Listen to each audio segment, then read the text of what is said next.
Talk to England. Euro's just finished. How do you assess their performance? I think they were quite lucky to get as far as they did, if I'm honest. It wasn't a joy to watch. It was a hard watch. I didn't find it particularly entertaining. But you know, they managed to model their way through to the final.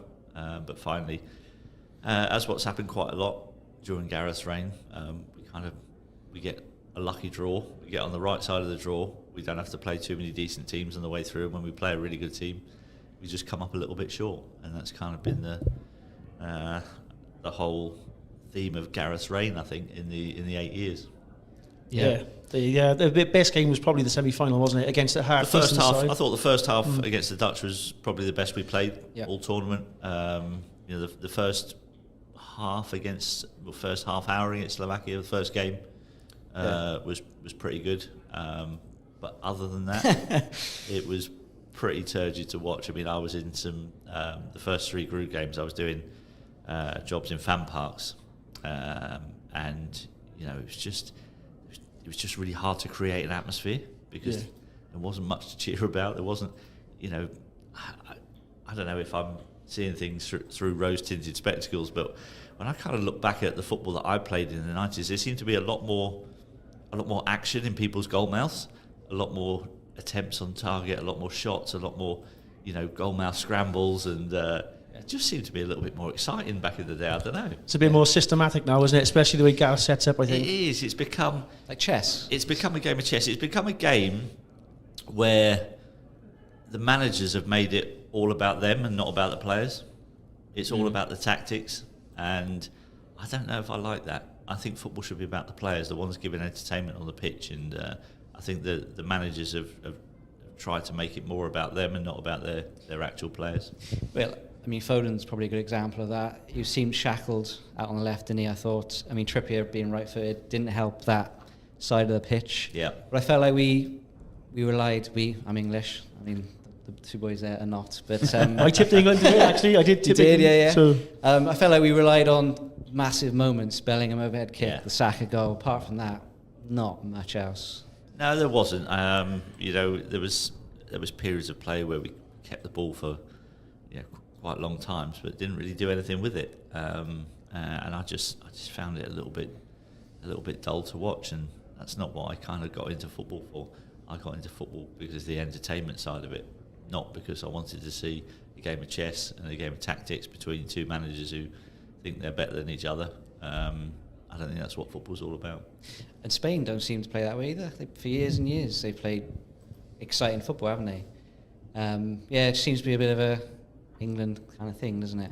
Yeah, I mean, it's kind of not just England. I think there's quite a few other teams that kind of do that.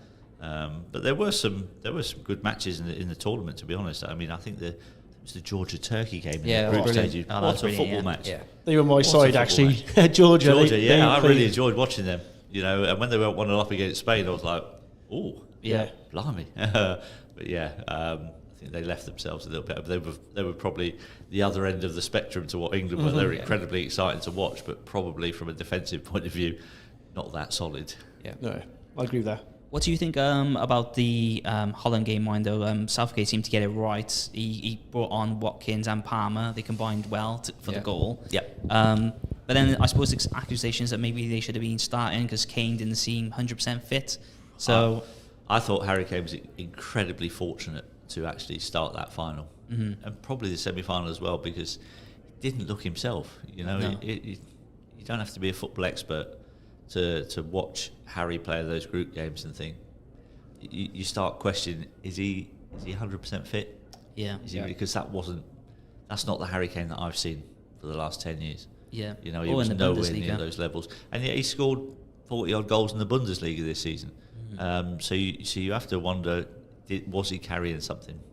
Because I don't know, he just wasn't at the races. I know the way that we play probably didn't suit our front guys. We don't get it forward to them quick enough to allow them have a little bit of space and time to do things. But yeah, I felt like when Ollie Watkins was on the pitch, we looked like a different team. Yeah. We had far more energy, you know, the threat in behind, and it makes such a difference to the game. I mean, people who kind of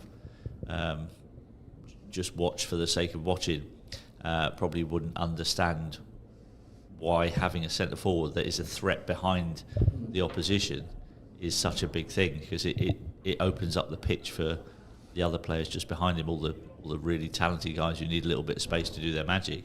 It opens up that space on the field for those people to do that. And it's not rocket science, and I was really surprised actually that Ollie didn't start the final at least. Well, it just stretches the play, doesn't it? You said you've got Does. runners either side. Absolutely. Kane was so deep; he was basically a defensive midfielder at points, wasn't he? Yeah. It was. It was a hard watch, especially in the group was. stages. And it meant that Bellingham didn't have room to operate in. You know, in that those little pockets of space that he loves to get into, and he just.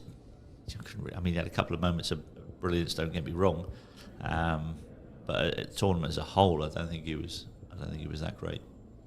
Seemed quite annoyed as well, Bellingham, didn't he? A couple of times. He seemed frustrated. Yeah. And I think all the forward players would have felt frustration at the way that we were playing, and the fact that we couldn't find them in areas of the pitch with enough space for them to be able to do what they're good at. Yeah. You know, and it seemed pretty easy for the opposition to try to nullify our better players. Yeah, I think in the final, Walker maybe in the second half should have come off. Trent, fresh pair of legs, whip a ball in, run up the wing. Could have got on. He could have changed it up earlier in the final, especially after the equaliser. It looked like they were in the ascendancy. Yeah, and then they took the back foot again. Yeah, that was a frustrating thing, I think, because in games we kind of seem to only put ourselves in, like when we go behind in a game and we're chasing, all of a sudden it's like, oh, now we've got to do something. Why don't you play like that before you go 1-0 down and go and take the game by the scruff of the neck and go and win the games instead of sitting there trying to just keep yourself in the game and then try and nick it later on. I don't know. I think we're a better team that we don't have to play those tactics. Yeah, and it's hindsight, but do you think squad-wise he picked the right blend of squad now? He obviously left some key players out, Grealish, Rashford. Do you think having them on the bench maybe in the final could have done a little bit? I mean, I don't know if it would have made a huge amount of difference. You know, Grealish, yes, I like Jack, and he can do something a little bit different, and he can unlock a tight defence. So I thought perhaps he might have got in the squad because of that. You know, because of the way we play and the fact that teams will sit deep, and you know, he's used to trying to unlock really tight defences. So I thought he might have got in. Rashford, I thought, had been a pretty poor this season. He had a poor season for him, and Gareth's always kind of said that he'd pick players on form. I mean, yes, sometimes he has, sometimes he's gone against that, and he uses that as an excuse when he does want to drop somebody. But you know, he also picks other players. You can't say Luke Shaw was in the squad because of his form, because he hadn't played a game since February. So you know, he does contradict himself sometimes in his selections. I thought he went more on form this time, but like you say, there was still that smattering of name or sort of trust there, wasn't there? But I mean, I tell you what was probably more disappointed than anything in terms of utilising the squad. I think Anthony Gordon played like 5 minutes the whole tournament, did he? Yeah. He came on late one game, didn't he? Yeah, and did well. He came on in the 89th minute and got like 4 minutes of stoppage time. But in that time, he actually looked pretty lively and looked like he could do something. And then you never saw him again. I was like, hang on, what's going on here? So yeah, that was a slightly odd one. I don't know if it's managers sometimes. I think because everybody like was on social media was like, why is he not playing Anthony Gordon? And I don't know if sometimes the manager goes, I know better than all them lot. What are they on about? I'm just gonna keep him on the bench. Yeah. Strange. So next England manager, obviously Southgate's gone now. Who do you think is likely to be in frame, and does it matter if he's English or not?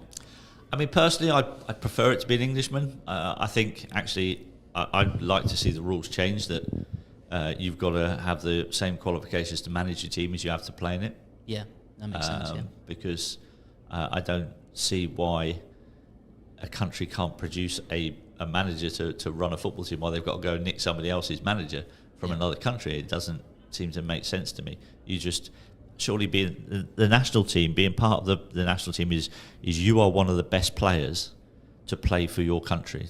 Yeah. So you're one of the best players that are able to represent your country, so you get picked in an England squad.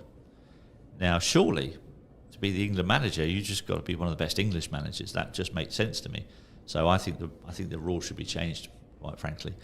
So I would prefer to be an Englishman. But, the rules are there. People will use the rules to their advantage sometimes. And if Jurgen Klopp or Pep Guardiola became the England manager and they won us the World Cup, I'd probably back down on that statement. Brilliant. Is there anyone in mind though that you think would make a good England manager? I mean, I think they'll give it to Lee Carsley. Yeah.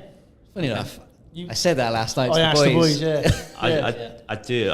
Just for the fact that Gareth was under 21 manager before he took over. That's true. Yeah. The FA will view the last 8 years as a success, and they'll probably go, well, it worked last time. Yeah. Let's try it again. I don't particularly agree with that sentiment. I'd probably prefer out the English candidates. I've always liked Eddie Howe. I think Eddie's a good manager, good guy. It's whether or not he's willing to walk away from Newcastle at the moment. Might be a timing issue at the minute, isn't it? Because he's got that giant job at Newcastle. I mean, obviously, getting to a couple of finals and semi-final of the World Cup on paper looks like really good, and so he'll probably be viewed as the second most successful manager. But if you're asking me, is Gareth Southgate a better manager than Bobby Robson? Is Gareth Southgate a better manager than Terry Venables? Is Gareth Southgate a better manager than Glenn Hoddle? Nowhere near, not even on the same page.